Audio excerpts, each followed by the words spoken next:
नहमदुहु व नुसल्ली अला रसूलिहिल करीम। आज एक गैर रस्मी मीटिंग थी। मैंने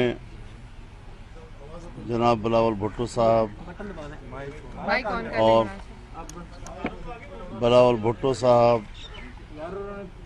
मोहतरमा मरियम नवाज साहिबा और उनकी टीम को दावत दी थी दोपहर खाने पे। वो तशरीफ़ लाए, उन्होंने हमारी इज़्ज़त अफजाई की, हमारे घर को उन्होंने रौनक बख्शी और उसके लिए मैं उनका शुक्रगुज़ार हूँ। ज़ाहिर है कि फ़ैसले तो कल हो चुके हैं और आपके सामने ही हमने वो सारे फ़ैसले अनाउंस किए हैं। तो बैठे बैठे जब बातें होने लगी तो ख़ास तौर पर जो इस वक्त पंजाब हुकूमत वहाँ मीनार पाकिस्तान के जलसागाह को डैम बना रही है और ताकि वो इस काबिल न रहे कि वहाँ पर जलसा हो सके, और ये भी कहते हैं कि हमने तो जलसा नहीं रोकना, जलसा रोकना भी नहीं है, फिर इजाज़त भी नहीं देनी। फिर जहाँ हम जलसा कर रहे हैं तो वहाँ पर उन्होंने डैम भी बना दिया वहाँ पर। तो ज़ाहिर है कि उसके मुतबादल क्या सूरत हाल होनी चाहिए वहाँ पे, क्योंकि हमने ये तय किया है कि जलसा इंशाअल्लाह होकर रहेगा और हर कीमत पर लोग आएंगे उस जलसे में, और हर तरफ से लाहौर वो लोगों का मरकज़ होगा। और 13 दिसंबर लाहौर का एक बहुत ही तारीख़ी दिन होगा। तो इस हवाले से बातचीत चलती रही है और इस पर इत्तेफाक है कि हमने अगर उन्होंने एक रास्ता रोका तो हमने दूसरा रास्ता बनाना है, अगर उन्होंने दूसरा रास्ता रोका तो हमने तीसरा रास्ता बनाना है, लेकिन हमने ये आपको नहीं बताना अभी। जिस तरह से आपने ये कहा कि रास्ता रोकना है, लेकिन उसके साथ जो दीगर आपका है उसके हवाले से कल भी वजाहत नहीं हुई थी कि इस्तीफों पर तो इत्तेफाक है, लेकिन ये बताइएगा कि इस्तीफे कैसे दिए जाने हैं, कब दिए जाने हैं, उसका आप कैसे इस्तेमाल करेंगे। जरा इस हवाले से वजाहत कर दें, क्योंकि चहमगोई हो रही है, चहमगोइयाँ होती रही, चहमगोइयाँ भी तहरीक को तक़वियत पहुँचाती हैं। मैं गुजारिश करूँ, मेरी बात सुनने। देखिए, आपको उस वक्त हमने बताया कि आज स्टीयरिंग कमेटी का भी इजलास होगा।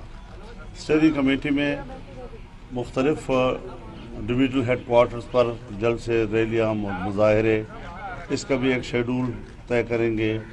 शटर डाउन कब होगा, क़याम हड़ताल कब होगा, और इस्लामाबाद की तरफ मार्च हम किस वक्त करेंगे, और ये जितने मराहिल आएंगे उन मराहिल में इस्तीफ़ों का तस्करा होता रहेगा।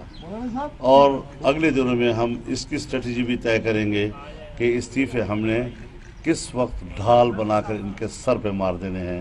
ये भी हमने फैसला किया। आप इसको हम पे छोड़ें। एक तरफ आप चाह रहे हैं कि जमहूरियत की बका भी हो और जो मौजूदा हुकूमत है वो ख़त्म भी हो, तो ये किस तरह होगा फिर? आज जमहूरियत नहीं है, आज ये आमरीत का एक मोहरा है जिसने जमहूरियत को दफन कर दिया है। हमने जमहूरियत के अहया, जमहूरियत की बका और आइन के तहत हकीकी मानों में अवाम की नुमाइंदा हुकूमत की बात कर दी है।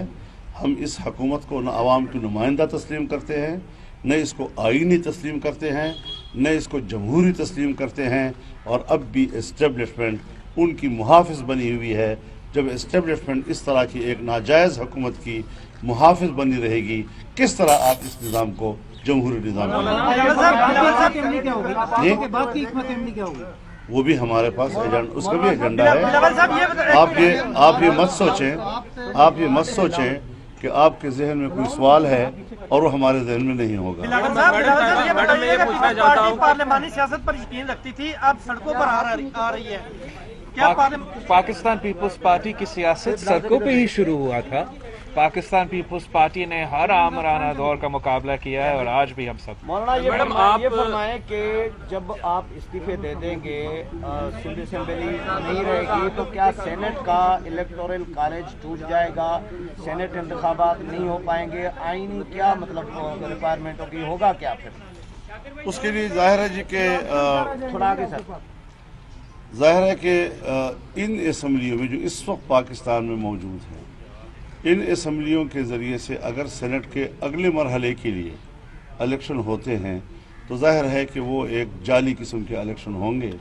तो उसके इलेक्टरल कॉलेज को तोड़ना ये एक जमहूरी अमल और आईनी अमल का हिस्सा हम तस्वुर करेंगे। उसके लिए स्ट्रेटजी भी हम बना रहे हैं और आईनी माहिरीन जो हैं उससे हम इस पर मरियम नवाज साहिबा, आपकी तरफ से, मौलाना साहब की तरफ से, नवाज शरीफ साहब की तरफ से इस्तीफों का मुतालबा बड़े दौर से है, लेकिन बिलावल साहब मेंबर कौमी असम्बली आप तीनों नहीं है, तो क्या उनको मनाने में कोई ताख़ीर हो रही है उसको इस्तीफों के हवाले से?